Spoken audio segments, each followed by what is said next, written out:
إن الحمد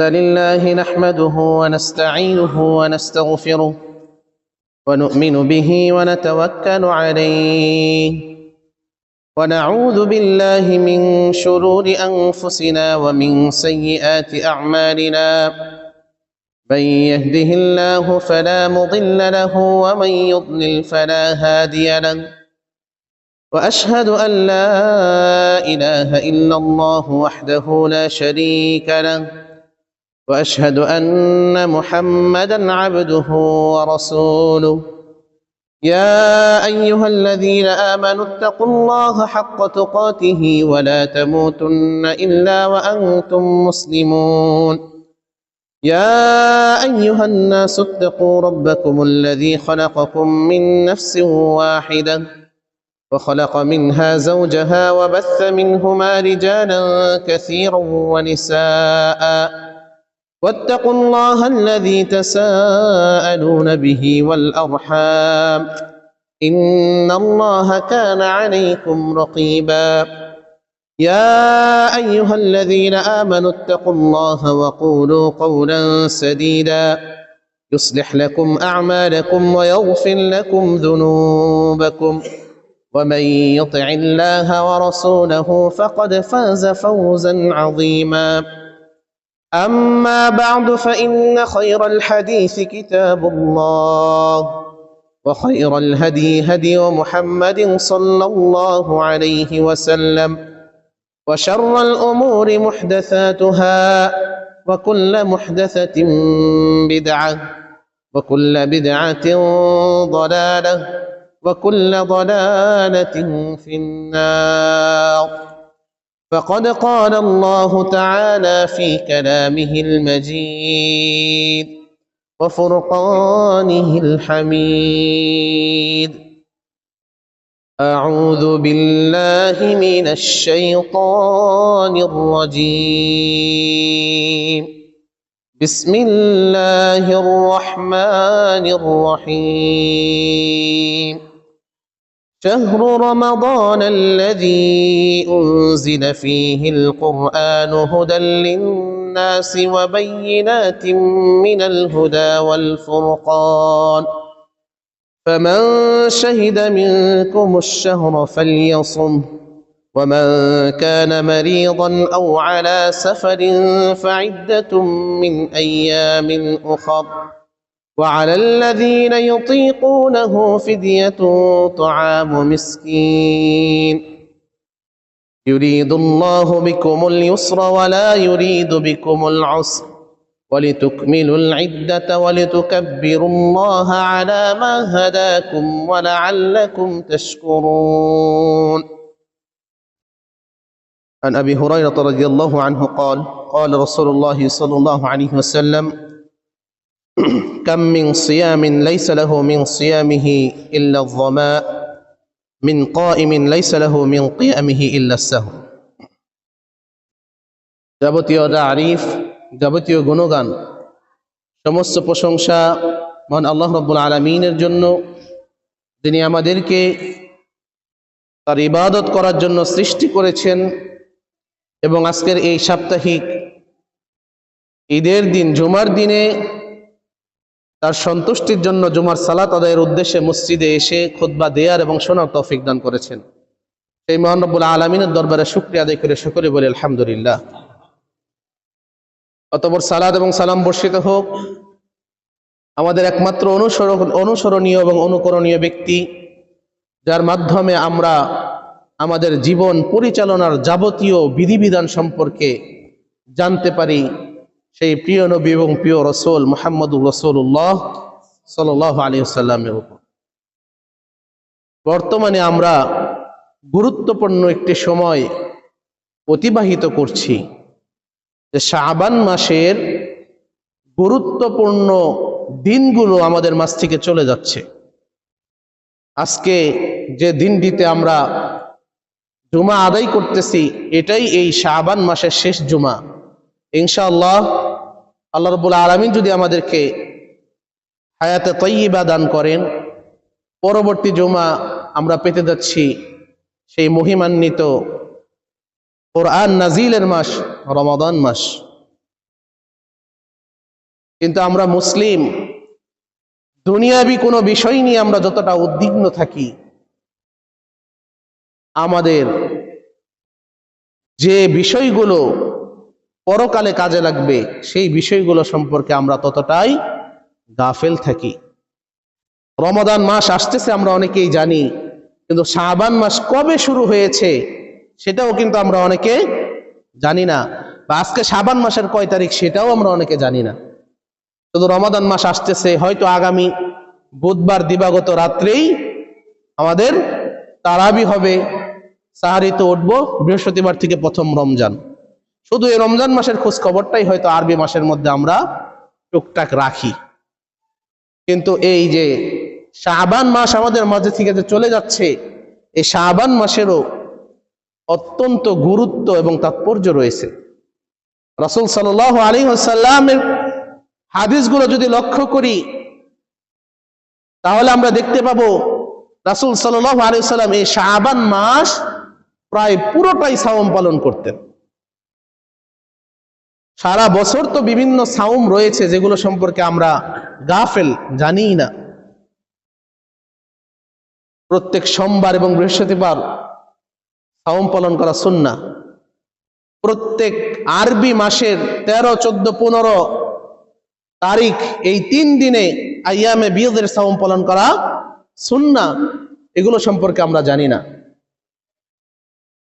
আমরা অনেকে এমন রয়েছি যে গত রমাদানে যে আমরা শেষ সাওমটা পালন করেছিলাম, যে আর ইফতার করার পর আমরা ঈদুল ফিতর পালন করেছি, সেই সাওম পালন করার পর আজকে পর্যন্ত আমরা অনেকেই একটা সাওমও পালন করি না, একটা রোজাও রাখি নাই। এরকম আমরা অনেকেই রয়েছি। অথচ রাসূল সাল্লাল্লাহু আলাইহি ওয়াসাল্লাম সারা বছরই কি করতেন? বিভিন্ন সময় সাওম পালন করতেন। তো তার উম্মত হিসাবে আমাদেরও কিন্তু উচিত সেই সাওমগুলো পালন করা, সেই রোজাগুলো রাখা। বিশেষ করে এই শাবান মাস আসলেই বেশি বেশি সাওম রাখার প্রতি তাগিদ দেওয়া হয়েছে। কেননা এই শাবান মাস হচ্ছে রমাদানের প্রস্তুতি। আমরা যদি এই শাবান মাসে বেশি বেশি সাওম পালন করি, রমাদান আমাদের জন্য খুব একটা কি হবে না, কষ্টকর হয়ে যাবে না। কিন্তু আমরা দেখা যায় এই রমাদান চলে যাওয়ার পর একদিনও রোজা রাখি না। আবার পরের রমাদান যখন আসে, রোজা রাখলে অনেকের অনেক রকমের সমস্যা। সাধারণত উপকারী পাই বেশি, কিন্তু কিছু কিছু মানুষ আছে যাদের গ্যাসের সমস্যা, গ্যাস্ট্রিক, তার বিভিন্ন প্রকার, যা থাকতে পারি না, অভ্যাস নাই। অভ্যাস তো করতে হবে। সারা বছর যদি টুকটাক আমরা রিহার্সেল করি তাহলে না ফাইনালে গিয়ে ভালো করতে পারবো। আমাদের পূর্ব কোনো প্রস্তুতি ছাড়া সরাসরি যদি পরীক্ষায় বসি, সেই পরীক্ষায় পাশ করলেও কিন্তু অনেক কষ্ট হয়ে যায়। কিন্তু এই শাবান মাস চলে যাচ্ছে, আমাদের মধ্যে বেশিরভাগ মানুষ আমরা এই সম্পর্কে গাফেল, আমাদের মধ্যে কোনো প্রস্তুতিই নেই রমাদানের। কিন্তু এই রমাদানের যে কত গুরুত্ব, তাৎপর্য, আমরা শুধু চিন্তা করি যে রমাদান আসুক, এটা করব সেটা করব, রমাদান থেকে ভালো হয়ে যাব, বিভিন্ন কথাবার্তা আমরা বলে থাকি। কিন্তু এগুলো সবই হচ্ছে কি আবেগের কথা। আসলে যদি আমরা ভালো হতে চাই তাহলে এখন থেকেই নিয়ত করতে হবে, শাবান মাসের আগে থেকে। যারা এখনো নিয়ত করি নাই, আজকে থেকে নিয়ত করতে হবে যে আজকে থেকেই আমি এক ওয়াক্ত সালাত পরিত্যাগ করব না, আজকে থেকেই আমি গুনার কাজে আর যাব না, গান বাজনায় লিপ্ত হব না, আজকে থেকেই আমি নিয়মিত কোরআন তেলাওয়াত করব। এই নিয়ত না করে যদি নিয়ত এরকম করি যে রমাদান মাস আসুক তারপরে আমি এগুলো শুরু করবো, আর ছাড়বো না, তাহলে ওই রমাদান আসলেও মন চাবে যে সামনের শুক্রবার থেকে শুরু করি। আবার সামনের শুক্রবার আসলে মনে হবে যে না, শেষ দশকে আমি একদম আমল করে সোয়াব দিয়ে ভরে ফেলবো। আবার রমজান যখন শেষ হয়ে যাবে তখন এই রমজান তো চলেই গেল, ইনশাল্লাহ সামনের রমজান থেকে আর ছাড় দিব না। এইরকম নিয়ত করতে করতে আমাদের একজনের বয়স 50-60 বছর হয়ে গেছে। আমরা বালেগ হওয়ার পর আমাদের জীবনে 30-40টা করে রমজান মাস পেয়ে গেছি, কিন্তু এখন পর্যন্ত নিজেকে কি করতে পারি নাই, জান্নাতে যাওয়ার উপযোগী করতে পারি নাই। কিন্তু একটা হাদিস আছে, আমরা জানি যে রাসূল সাল্লাল্লাহু আলাইহি সাল্লাম মসজিদের মেম্বরে ওঠার সময় 3 বার আমিন বলেছিলেন। এই আমিন শুনে সাহাবায়ে কেরামগণ তাকে কি করেছিলেন, জিজ্ঞেস করেছিলেন যে ইয়া রাসূলুল্লাহ, আপনি 3 বার আমিন বললেন কেন? তখন তিনি কি বলছেন, যে জিবরিল আলাইহিস সালাম আমার কানের কাছে দোয়া করতেছিল আর আমি আমিন বলছিলাম। সেই 3টা দোয়া কি কি ছিল? যে ব্যক্তি বৃদ্ধ মা বাবাকে পেয়েছে কিন্তু তাদের সেবা যত্ন করে নিজেকে জান্নাতের যোগ্য করতে পারে নাই, সেই ব্যক্তি ধ্বংস হোক। তখন রাসূল সাল্লাল্লাহু আলাইহি ওয়াসাল্লাম কি বলেছেন? আমিন। তারপরে কি, যে ব্যক্তি আপনার নাম শুনেও আপনার প্রতি দরুদ করবে না, সেও ধ্বংস হোক। তখন রাসূল সাল্লাল্লাহু আলাইহি ওয়াসাল্লাম কি বলেছিলেন? আমিন। আবার জিবরিল আলাইহিস সালাম দোয়া করেছিলেন যে ব্যক্তি তার জীবনে রমাদান মাস পেল অথচ নিজেকে জান্নাতে যাওয়ার উপযোগী করতে পারলো না, সেই ব্যক্তিও ধ্বংস হোক। তখন রাসূল সাল্লাল্লাহু আলাইহি ওয়াসাল্লাম বলেছিলেন কি? আমিন। তো জিবরিল আলাইহিস সালাম হচ্ছে ফেরেশতাদের মধ্যে সবথেকে বেশি মর্যাদাবান ফেরেশতা, তিনি দোয়া করেছেন। আর মুহাম্মদ সাল্লাল্লাহু আলাইহি ওয়াসাল্লাম হচ্ছে আল্লাহ রাব্বুল আলামিনের প্রেরিত সকল নবী রাসূলের মধ্যে সবথেকে বেশি মর্যাদাবান সর্বশ্রেষ্ঠ নবী ও রাসূল মুহাম্মদুর রাসূলুল্লাহ সাল্লাল্লাহু আলাইহি ওয়াসাল্লাম। তার শ্রেষ্ঠ ফেরেশতা দোয়া করেছেন আর সর্বশ্রেষ্ঠ নবী আমিন বলেছেন। এই দোয়া কি কবুল হওয়ার দিকে কোনো সম্ভাবনা রয়েছে? তাহলে আমরা নিজেদের কথা একবার চিন্তা করি যে জীবনে তো অনেক রমাদান পেয়েছি, আসলে কি আমরা নিজেকে জান্নাতে যাওয়ার উপযোগী করতে পেরেছি? কথার পৃষ্ঠে কথা আসে, আমাদের অনেকের ঘরেই বৃদ্ধ মা বাবা রয়েছে, তাদেরকে সেবা যত্ন করে সন্তুষ্ট করে নিজেকে জান্নাতে যাওয়ার উপযোগী করতে পেরেছি? যদি না পারি তাহলে এইভাবে চিন্তা করতে হবে যে জিবরিল আলাইহিস সালাম আমার জন্যই বদদুয়া করেছেন আর মুহাম্মদ সাল্লাল্লাহু আলাইহি সাল্লাম সেই দোয়াতে আমিন বলেছেন। আমাদের ভয় করতে হবে, কিন্তু আল্লাহ তাআলার ভয় আমাদের মধ্যে নাই। আর আল্লাহ তাআলার ভয় অর্জন করার জন্য আল্লাহ রাব্বুল আলামিন আমাদের জন্য এই সাওমগুলো ফরজ করেছেন রমাদান মাসে। আল্লাহ রাব্বুল আলামিন সূরা বাকারার 185 নম্বর আয়াতে বলছেন, শাহরু রমাদান আল্লাযী উনজিলা ফীহিল কুরআন, যে রমাদান মাস যাতে কোরআনুল কারীম নাজিল করা হয়েছে, অবতীর্ণ করা হয়েছে। হুদাল লিন-নাস ওয়া বাইয়িনাতিন মিনাল হুদা ওয়াল ফুরকান, মানব জাতির জন্য হেদায়েত স্বরূপ এবং সত্য মিথ্যার পার্থক্যকারী রূপে কোরআন আল্লাহ রাব্বুল আলামিন কি করেছেন? নাজিল করেছেন। তারপর বলেন ফামান শাহিদা মিনকুমুশ শাহরা ফালইয়াসুম, আর যে ব্যক্তি এই রমাদান মাসটা পেল, এই রমাদান মাস যে পেল সেজন্য কি করে? ফালইয়াসুম, সাওম পালন করে, সেজন্য সিয়াম পালন করে।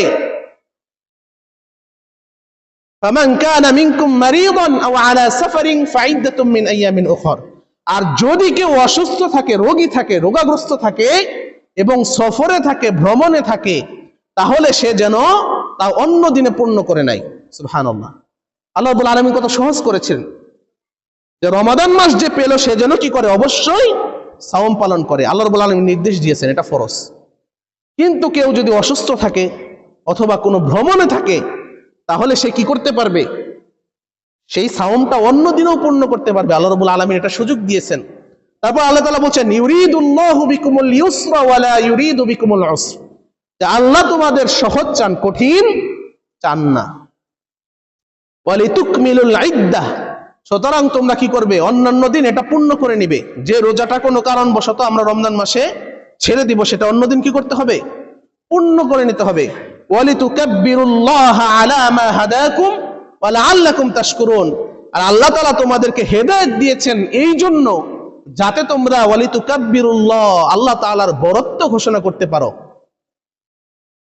ওয়া লাআল্লাকুম তাশকুরুন, এবং তার শুকরিয়া আদায় করতে পারো। সুবহানাল্লাহ। তাহলে আল্লাহ তাআলা এত সুযোগ আমাদেরকে দিয়েছেন কি জন্য?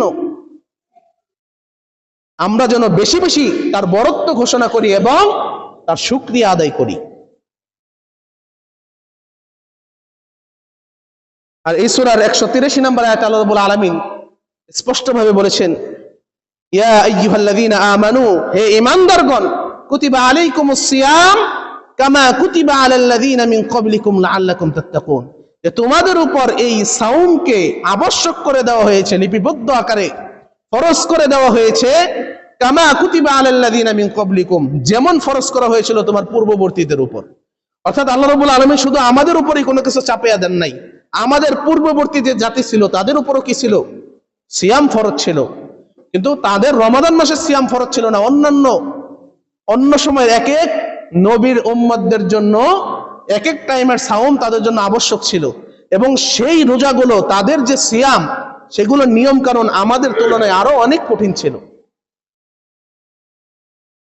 তাই আল্লাহ তাআলা আমাদেরকে জানিয়ে দিয়েছেন কামা কুতিবা আলাল্লাযিনা মিন ক্বাবলিকুম, যে শুধু তোমাদেরই উপরে এটা চাপিয়ে দেওয়া হয় নাই, তোমার পূর্ববর্তীদের উপরও কি ছিল, এই সিয়ামটা কি ছিল, ফরজ ছিল। লাআল্লাকুম তাত্তাকুন, যাতে তোমরা মুত্তাকি হতে পারো, আল্লাহ তাআলার তাকওয়া তোমরা অবলম্বন করতে পারো, এই জন্য এই সিয়ামকে ফরজ করা হয়েছে। আরেকটা কথা তো আমরা জানি যে রমাদান মাস যখন আসে আল্লাহ রাব্বুল আলামিন জান্নাতের দরজা সমূহ কি করে দেন, উন্মুক্ত করে দেন, খুলে দেন, এবং জাহান্নামের দরজা সমূহ কি করে দেন, বন্ধ করে দেন, এবং শয়তানকে কি করেন, বন্দী করেন, শৃঙ্খলাবদ্ধ করে দেন। এই জন্য তাকওয়া অবলম্বনের জন্য সব থেকে উত্তম সময় হচ্ছে কি, এই রমাদান মাস। আমরা যারা সারা বছর ঠিক মতো আল্লাহ রাব্বুল আলামিনকে ভয় করে চলতে পারি না, তারা কি এই রমাদান মাসে সুন্দরভাবে আমাদেরকে প্রস্তুতি গ্রহণ করতে হবে, যাতে করে আমরা পরবর্তী রমাদান পর্যন্ত নিজেকে ঠিকভাবে চালাতে পারি। সেই ট্রেনিংটা আমাদের এই রমাদান মাসেই নিয়ে নিতে হবে।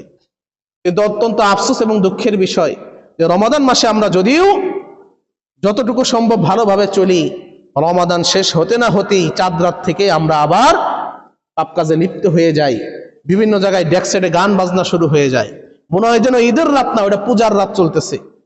বাড়িতে বাড়িতে গানের আওয়াজ। তারপরে কি আমাদের সমাজের মহিলাদের মধ্যে, ইয়াং নারীদের মধ্যে, যুবতীদের মধ্যে কি বিভিন্ন বেহায়াপনা আমরা দেখতে পাই, সাজসজ্জা করে বেহায়ার মতো রাস্তা দিয়ে ঘুরে বেড়ানো। এগুলোর জন্য কিন্তু এই রমাদানের সিয়াম আমাদের জন্য আল্লাহ রাব্বুল আলামিন ফরজ করেন নাই। মসজিদে মনে হয় কিছু কথার আওয়াজ পাওয়া যাচ্ছে। খুতবার সময় কিন্তু কথা বলা একদমই জায়েজ নাই, পুরোপুরি হারাম। কোনো দরকারি কথাও কিন্তু আমরা বলতে পারবো না, এই বিষয়ে সবাই লক্ষ্য রাখবেন।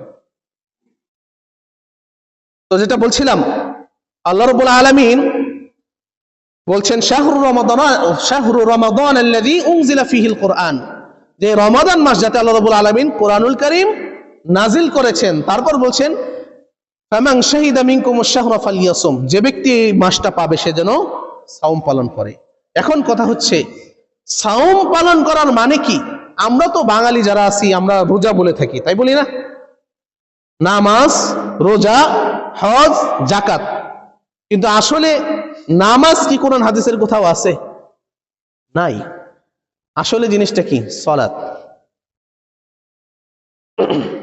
আরবি শব্দ কি? সালাত। আর আমরা যারা শিক্ষিত আছি আমরা জানি যে নাউন কখনো পরিবর্তন হয় না, ওটা যে ভাষায় ডাকেন না কেন সেই ভাষায় ওই যে নামটা ওই নামেই ডাকতে হবে। আমার নাম যদি রিয়াদুল ইসলাম হয়, তারপরে কারো নাম যদি আব্দুর রহমান হয়, তার নাম আব্দুর রহমানই। বাংলায় তাকে যদি রহমানের গোলাম বলে ডাক দেই, এটা হবে না। নাম নাম সবসময় এটা নামই থাকবে। এটা মসজিদ, এটা মসজিদ বাংলায় লিখলে যদি বলি সিজদা করার স্থান, এটা লিখলে হবে না, মসজিদই লিখতে হবে। যখন ওইটার বিস্তারিত ব্যাখ্যায় আমরা যাব, তখন বিভিন্নভাবে বোঝানোর জন্য বিভিন্ন শব্দ প্রয়োগ, সেটা আলাদা ব্যাপার। ঠিক তেমনি ইবাদতের ক্ষেত্রেও কি সালাত, আমাদের সালাতই বলতে হবে, এটাই আমাদের অভ্যাস করতে হবে। যারা আমরা নামাজ বলি, আমরা অভ্যাস করব কি? সালাত বলা। আর রমাদান মাসে আমরা কি করি? সিয়াম পালন করি, সাওম পালন করি।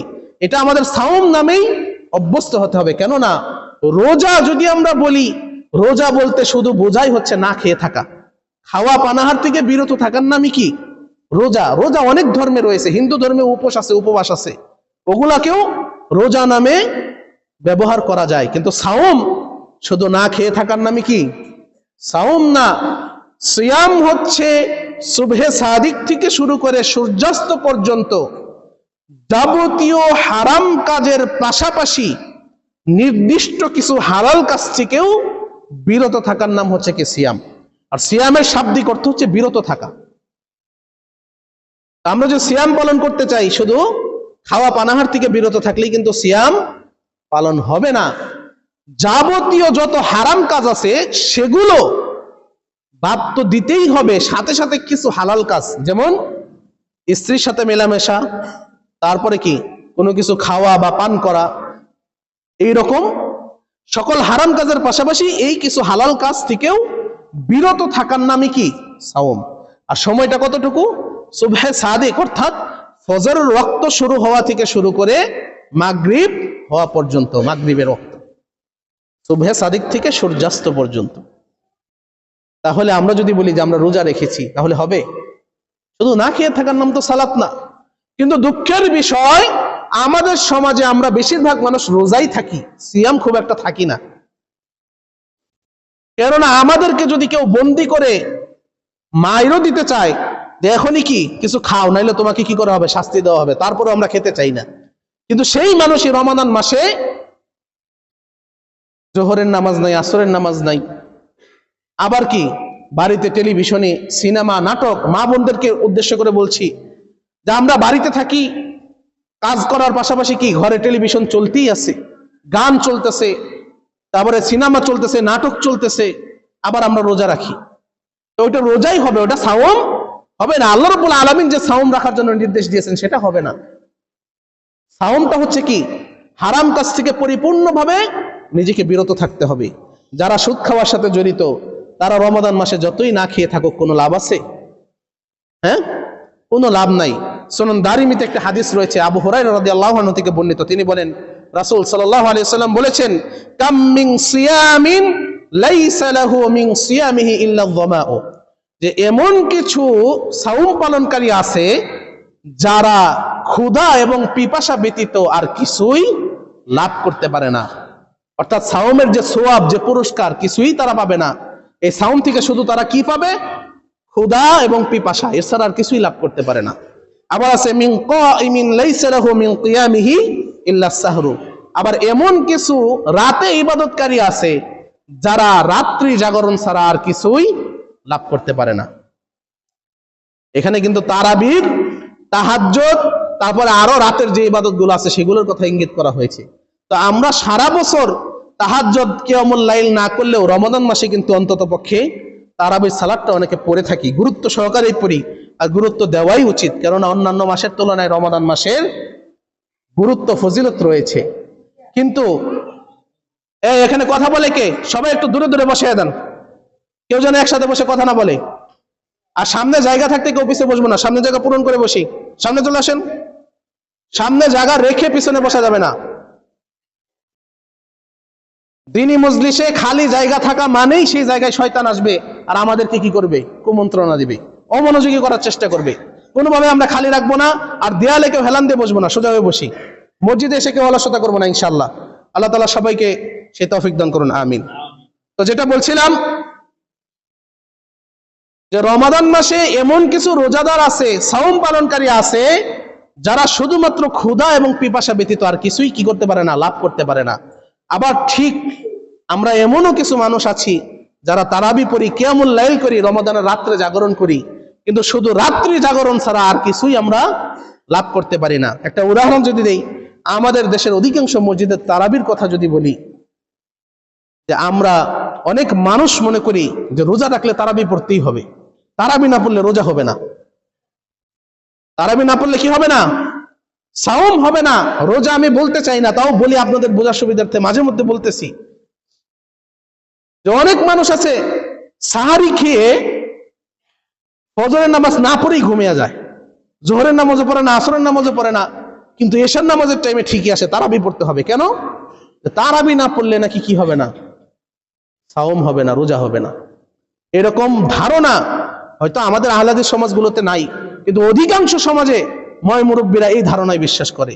আবার মসজিদে যদি কোনো ছোট বাচ্চারা দুষ্টামি করে, তো একজন দাঁড়িয়ে, মুরব্বীদের মধ্যে থেকে একজন দাঁড়িয়ে বলে, এই যারা যারা রোজা রাখো নাই চলে যাও, তোমাদের পড়তে হবে না, যাও চলে যাও।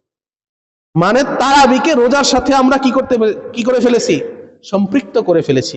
কিন্তু আসলে কি, তারাবির সাথে সিয়ামের কোনো সম্পর্ক নাই। কেউ যদি তারাবি না পড়ে সে কিন্তু গুনাহগার হবে না, কিন্তু তারাবির অত্যন্ত ফজিলত রয়েছে, এটাকে ছোট করে দেখার কোনো সুযোগ নাই। কিন্তু এটি কি, তাহাজ্জুদ না পড়লে যেমন কেউ গুনাহগার হয় না, তারাবি না পড়লেও কি হবে না? গুনাহগার হবে না। তারাবি রমাদান মাসেই তারাবি, আর অন্য মাসে যখন আমরা শেষ রাতে বলি সেটাই কি? তাহাজ্জুদ। এটা কিন্তু আমাদের মধ্যে অনেকের ভুল ধারণা রয়েছে।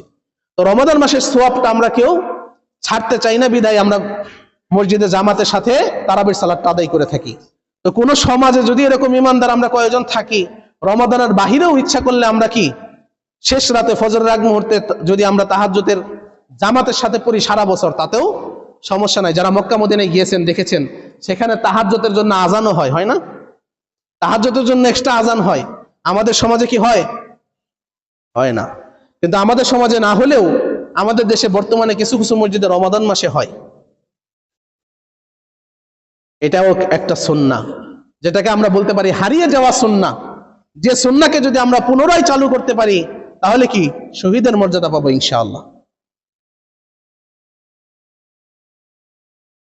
তো যেটা বলছিলাম যে তারাবির সালাত আমরা পড়তে আসি, মনে মনে ভাবি যে তারাবি না পড়লে রোজা হবে না, কিন্তু আসি, এসে কি অন্যান্য মসজিদগুলোতে গেলে দেখা যায় একদমে সূরা ফাতিহা শেষ করে দিচ্ছে, তারপরে কি 1 মিনিটে 1 রাকাত শেষ হয়ে যাচ্ছে, হয় না এরকম? তো ওই রকম তারাবি পড়লে ওই কষ্ট ছাড়া, ওই রাত্রি জাগরণ ছাড়া আর কিছুই লাভ করা যাবে না। আবার আমাদের আহলাদিস সমাজের কথা যদি বলি, যে আমরা অনেক হুজুররা ফতোয়া দিয়ে ফেলেছি অলরেডি যে খতম তারাবি জায়েজ নাই। খতম তারাবি কি নাই? জায়েজ নাই। কি জন্য? ওই যে কোরআন দ্রুত পড়া হয়।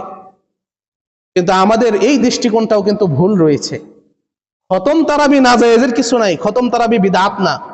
মক্কা মদিনায় এখনো খতম হয়, সাহাবায়ে কেরামগণের সময় থেকে এখন পর্যন্ত তারা খতম করে আসতেছে। কিন্তু এরকম বিশ্বাস করা যাবে না যে খতম করতেই হবে, খতম না করলেও কোনো সমস্যা নাই, যতটুকু পড়বো ততটুকুর সওয়াব আমরা ঠিকই পাবো। কিন্তু খতম তারাবিকে বিলুপ্ত করে বর্তমানে আহলাদিস মসজিদগুলোতে কি করা হয়, সূরা ফাতিহা পড়ে 2 লাইন পড়তে পারে না, রুকুতে চলে যায়। এমনি তো আমরা অলস, খতম করলে একটা টার্গেট থাকে না, খতম তো করতে হবে, একটু কষ্ট হইলেও পড়ি। যখন খতম তারাবি আমাদের মধ্যে থেকে চলে গেছে, কিভাবে আধা ঘন্টার মধ্যে 8 রাকাত শেষ দিয়ে বেতের পরে তাড়াতাড়ি বাসায় চলে যাওয়া যায়, সব মসজিদেই প্রায় আমি যতটুকু দেখেছি। এটার নাম কিন্তু কিয়ামুল লাইল নয়। তারাবি শব্দের অর্থই হচ্ছে বিশ্রাম। তারাবির সালাত মানে বিশ্রামের সালাত।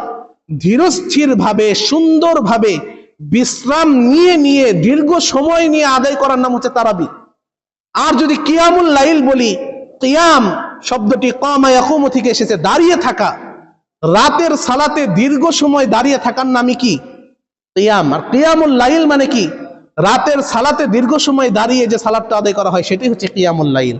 কারণ আমরা যদি দাঁড়িয়েই থাকি আধা মিনিট, তাহলে এটা কিভাবে কিয়ামুল লাইল হয়? এই জন্য এই রমাদানের আগের এই শেষ জুমা, আগামী রমাদানের আগেই কিন্তু আমাদের তারাবি শুরু হয়ে যাবে। আমি এই সমাজের মানুষ যারা রয়েছেন, মুসল্লি যারা রয়েছেন, তাদেরকে দৃষ্টি আকর্ষণ করব, বিশেষ করে মসজিদ পরিচালনার সাথে যারা রয়েছেন, রমাদান মাসে তারাবি যেন আমাদের তাড়াতাড়ি সালাতে পরিণত না হয়। অবশ্যই তারাবির সালাতে থাকতে হবে। ধীরস্থির ভাবে, হয়তো খতম করলে আমাদের অনেকের কষ্ট হয়ে যেতে পারে, আমরা গ্রামের মানুষ, খেটে খাওয়া মানুষ, খতম না করলেও আমার মতে অন্তত পক্ষে একটা টার্গেট নেওয়া জরুরি, যে আমরা এই রমাদানে 10 পারা শেষ করি, সামনের রমাদানে পরের 10 পারা, তারপরে রমাদান পরের 10 পারা। কিন্তু এরকম টার্গেট না নিয়ে ওই শুধু ইন্না আতাইনাকাল কাউসার আর 1 পৃষ্ঠা দিয়ে 5 রাকাত তারাবি শেষ দিয়ে দেওয়া, এইরকম তারাবি থেকে আমাদের আস্তে আস্তে বের হয়ে আসতে হবে। আর আগের তুলনায় এখন যেহেতু আমরা রমাদান মাসটা পাচ্ছি বড় রাত্রিতে পাচ্ছি, দিন ছোট আলহামদুলিল্লাহ, আগের তুলনায় আমাদের কিন্তু এই রমাদান মাসে কষ্ট অনেক কম হবে। তা আমরা চিন্তা করব যে আগের মতো আবার খতম তারাবি আমাদের মধ্যে চালু করা যায় কিনা। এই খতম তারাবি বন্ধ হয়ে যাওয়ার পর আমাদের সহিহ আকীদার মধ্যে হাফেজদেরকে আমরা হারাতে বসেছি। আমাদের সমাজে হাফেজদের কোনো কদর নাই। বিভিন্ন মসজিদে যে একটু খুতবা দিতে পারে সেই ইমাম হয়ে যাচ্ছে, কোনো মতে 2-1টা সূরা জানা থাকলেই সে রমাদান মাস সহ সারা বছরের নামাজ সে পড়িয়ে ফেলতেছে। এই রকম হতে দেওয়া যাবে না। কোরআনের হাফেজদের অত্যন্ত গুরুত্ব রয়েছে, অন্ততপক্ষে রমাদান মাসে তাদের কদর করা উচিত। খতম করতে না পারি 10 পারা যেন কমপ্লিট হয়, এইরকম যদি একটা টার্গেট আমরা নেই, পুরা রমাদানে 10 পারা পড়তে প্রত্যেক রাকাতে এত বেশি কষ্ট হবে না। আমরা সাধারণত যে ফজরের সালাত আদায় করি, ঠিক অতটুকু পরিমাণে দেরি করলেও রমাদান মাসে 10 পারা অন্ততপক্ষে শেষ করা সম্ভব। এ বিষয়ে আমরা দৃষ্টি রাখবো ইনশাআল্লাহ। আল্লাহ তাআলা সেই তৌফিক দান করুন, আমিন। তারপরে বলছিলাম রমাদান মাসে সাওমের কথা, যে আমরা অনেক মানুষ আছি না খেয়ে থাকবো ঠিকই, কিন্তু এই ক্ষুধা এবং পিপাসা ব্যতীত আমরা কিছুই লাভ করতে পারবো না। কি জন্য? কারণ সাওমের আবিধানিক পারিভাষিক অর্থই ভালোভাবে জানি না, শুধু মনে করি যে এইটুকু সময় না খেলেই হয়ে গেল। কিন্তু আমরা যারা সুদ খাই, আমাদের না খেয়ে থাকার কোনো প্রয়োজন আল্লাহ রাব্বুল আলামিনের কাছে নাই। আমরা যারা হারাম কাজের সাথে জড়িত, রমাদানেও হারাম কাজ ছাড়তে পারবো না, তাদেরও না খেয়ে থাকার কোনো প্রয়োজন নাই আল্লাহ রাব্বুল আলামিনের কাছে। যারা সারা বছর সিগারেট খায়, রমাদান মাসেও সিগারেট ছাড়তে পারবো না, ওই সাহারি তাড়াতাড়ি সাহারি শেষ করে, সাহারির সময় শেষ হওয়ার আগে একটা সিগারেট না খেলে চলে না, আবার ইফতার করেই ঘরের বাইরে গিয়ে আবার বিড়ি না টানলে চলে না, এরকম মানুষেরও কি এই খাওয়া পানার থেকে বিরত থাকার আল্লাহ রাব্বুল আলামিনের কাছে কোনো প্রয়োজন নাই। রমাদান মাস এসেছে আমাদেরকে পরিশুদ্ধ করার জন্য। যদি নিজে নিজে পরিশুদ্ধ হওয়ার নিয়ত না করি, তাহলে এই রমাদান আমার জন্য কোনো উপকার আসতে পারবে না। সারাদিন গান বাজনা থেকে দূরে থেকে তারাবির নামাজ পড়ে বাসায় গিয়ে যদি সে আবার গান বাজনার মধ্যে লিপ্ত হয়ে যায়, হারাম কাজ, হারাম কথাবার্তা, ছেলে মেয়েদের মধ্যে যে রিলেশন গুলো আছে সেগুলোতে যদি আবার জড়িয়ে যায়, যে তারাবি পড়েছি আর একটু সময় বাকি আছে, কি আমার মেয়ে বান্ধবীর সাথে কথা বলে আমি সাহারের সময় পর্যন্ত জেগে থাকি, এরকম নিয়ত করলে সে রমাদান আমাদের কোনো কাজে আসবে না। রমাদান মাস নিজেকে সংশোধন করার চেষ্টা করতে হবে। সব থেকে বড় কথা হচ্ছে রমাদান মাস হচ্ছে কোরআন নাজিলের মাস। আমরা যে সমস্ত মুসলিমরা এখন পর্যন্ত সহি শুদ্ধভাবে কোরআন তেলাওয়াত করতে পারি না, আজকে থেকে উদ্যোগ গ্রহণ করতে হবে যে আমি যেভাবেই হোক আমি কোরআন শিক্ষা শুরু করব। এই নিয়ত করলে হবে না যে রমজান শুরু হোক শুরু করব। ওই নিয়ত যদি করি ওই প্রথম রমজানে শুরু করব, 5-6 রমজান যাওয়ার পর আস্তে আস্তে আর কাউকে খুঁজে পাওয়া যাবে না।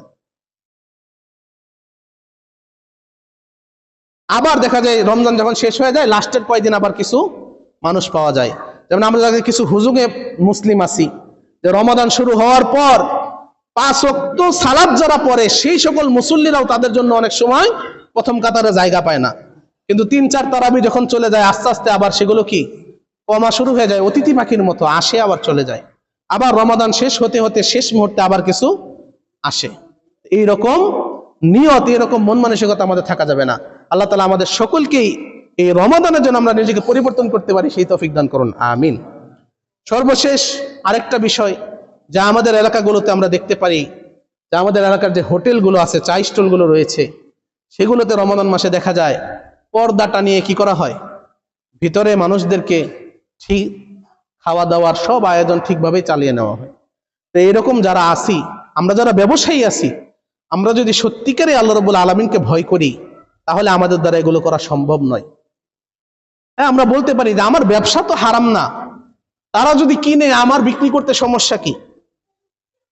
কিন্তু আমি তো জানতেছি যে তারা যারা আমার কাছ থেকে জিনিসটা কিনতেছে খাওয়ার জন্য, তারা আল্লাহ রাব্বুল আলামিনের একটা বিধান লঙ্ঘন করে তারা আমার কাছ থেকে জিনিস কিনতেছে। আর আমিও তাদের সুবিধার জন্য কি করেছি, আমার দোকানের চতুর্পাশে পর্দা দিয়ে দিয়েছি যাতে অন্য মানুষ না দেখে। এটা হচ্ছে আল্লাহ তাআলার নাফরমানিতে সহযোগিতা করা। কি করা? আল্লাহ তাআলার নাফরমানিতে সহযোগিতা করা। আমরা বলতে পারি আমরা গরিব মানুষ, বিক্রি না করলে কই যাব? এই সকল গরিব মানুষদের সারা জীবন গরিবই থাকতে হবে। কেননা যারা টাকার জন্য আল্লাহ তাআলার নাফরমানি করে, তাদের টাকাতে তো আল্লাহ রাব্বুল আলামিন কখনো বারাকা দিবেন না। দিবেন? দিবেন? আমরাই তো মুখে বলি যে হুজুর যদি 15,000 টাকা বেতন পাই তাও কত ভালোভাবে চলে, আমরা 1.5 লাখ টাকা কামাইলেও চলতে পারি না। কি জন্য? বারাকা লাগবে। 5,000 টাকায় বারাকা থাকলে সেই 5,000 টাকায় যা করা যায়, 50 লাখ টাকায় বারাকা না থাকলে সেই 50,000 টাকা ইনকাম করলেও রাতে ঠিকভাবে ঘুমাতে পারে না। এই জন্য আল্লাহ রাব্বুল আলামিনের উপর ভরসা করে তার বারাকার নিয়ত করতে হবে। টাকা বেশি ইনকাম করার দরকার নাই। কখনো এই দোয়া করবেন না যে আল্লাহ আমাকে বেশি বেশি ইনকাম করার সুযোগ দাও, এই দোয়া করার দরকার নাই। সবসময় দোয়া করতে হবে যে রব্বুল আলামিন আমার ইনকামে আপনি বারাকা দান করুন, আমার আয় রোজগারে কি দেন, বরকত দেন, বারাকা দান করুন। বারাকা না থাকলে ওটা যতই বেশি হোক কোনো লাভ নাই। একটা বাংলা উদাহরণ যদি দেই, একটা ছাগল কয়টা করে বাচ্চা দেয়? সর্বোচ্চ 3টা করে বাচ্চা দেয়। আবার বাজারে বাজারে ঘুরেন, প্রত্যেক দিনই ছাগলের মাংস কিনতে পাওয়া যায়, পায় না? ছাগল জবাই করে মাংস বিক্রি হয় না? আর কুরবানি ঈদের কথা বাদই দিলাম, ওখানে কয়েক লাখ লাখ ছাগল জবাই হয়ে যাচ্ছে, কিন্তু বাচ্চা দেয় সর্বোচ্চ কয়টা? 3টা। তারপরেও কি ছাগলের অভাব আছে আমাদের দেশে? আমাদের দেশে কি তারপরেও ছাগলের অভাব আছে? আর কুকুরের দিকে যদি তাকান, এদিকে খেয়াল করেন, কুকুরে 7টা পর্যন্ত বাচ্চা দেয়। আবার এই কুকুরকে কেউ জবেও করে না, কেউ খায়ও না, কুকুরের মাংস কেউ কিনেও না, বিক্রিও করে না, কেউ খায়ও না। কিন্তু তারপরেও আমাদের দেশে ছাগলের সংখ্যা বেশি পাওয়া যাবে না কুকুরের সংখ্যা বেশি পাওয়া যাবে?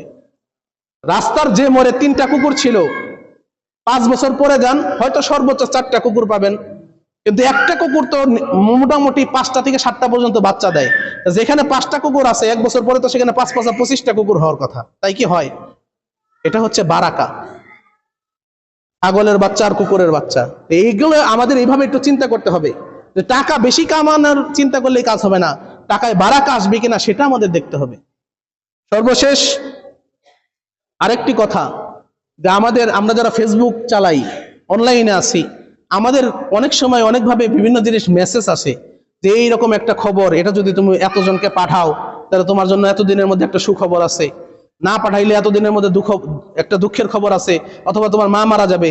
আর আমরা কি অশিক্ষিত মানুষ যারা আছি, না বুঝে এগুলো সমানে শেয়ার করতে থাকি।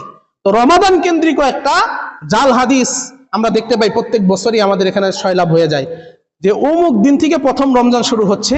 রাসূল সাল্লাল্লাহু আলাইহি ওয়াসাল্লাম বলেছে, যে ব্যক্তি এই রমাদানের খবর সবার আগে মানুষের কাছে পৌঁছাবে তার জন্য জাহান্নামের আগুন হারাম হয়ে যাবে।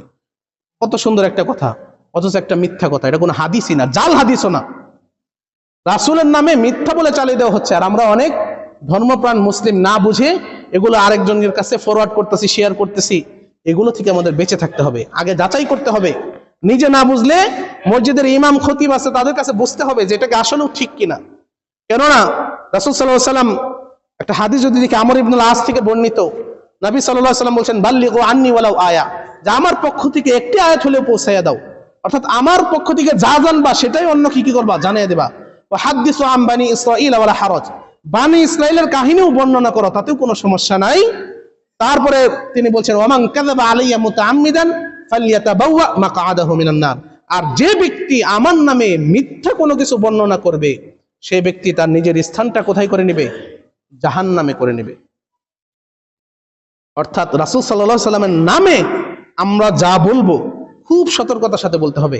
এটা যদি রাসূল সাল্লাল্লাহু আলাইহি সাল্লাম না বলে থাকেন, তাহলে আমি নিজের স্থানটা নিজেই কিন্তু জাহান্নামে করে নিব। এগুলো চিন্তা ভাবনা করে আমাদের কি সোশ্যাল মিডিয়াতে এই কোরআন হাদিসগুলো শেয়ার করতে হবে। আল্লাহ তাআলা আমাদের সকলকে বিচক্ষণতার সাথে এগুলো খেয়াল করার তৌফিক দান করুন, সকলে বলেন আমিন। এতক্ষণ যে আলোচনা করলাম, যদি কোনো ভুল ত্রুটি হয়ে থাকে আল্লাহ রাব্বুল আলামিন যেন ক্ষমা করেন। আলোচনা থেকে যতটুকু শিখতে পারলাম, বুঝতে পারলাম, আল্লাহ রাব্বুল আলামিন যেন আমাদের সকলকে আমল করার তৌফিক দান করেন, সকলে বলে আমিন। আকুলু কওলি হাযা ওয়াস্তাগফিরুল্লাহ লি ওয়া লাকুম ওয়া লিসাইরিল মুসলিমিন ফাস্তাগফিরুহু ইন্নাহু হুয়াল গফুরুর রহিম।